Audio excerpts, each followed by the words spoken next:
বাবা ডিম ছিলে পারো ডিম ছিলতে তুমি আব্বু মাশাআল্লাহ মাশাআল্লাহ তুমি ডিম ছিলতে পারো আব্বু ডিমটা ছিলে কি করবা তুমি খাবা মাশাআল্লাহ মাশাআল্লাহ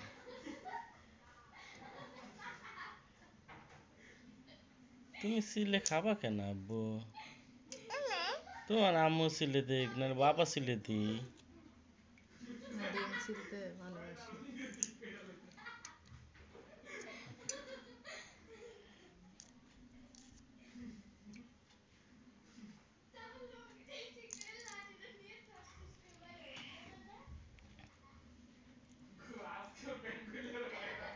মাশাআল্লাহ মাশাআল্লাহ শেষ হাতটা একটু ধো। আব্বু ডিম ছিলে ফেলছ আবার খা। আব্বু হ্যাঁ গরম আব্বু? গরম আচ্ছা আমার একটা বাটি এনে দিই। একটু মাঝখানে কেটে দাও আমার বুকে ভাইঙ্গা দি আব্বু ভাইঙ্গা দি। ভাঙে না কেটে দাও মতো ডিম খাবা না? ডিম খাও আব্বু ডিম খাও আচ্ছা পোলাওয়ের সাথে দেবো। আচ্ছা আবার আয়েশা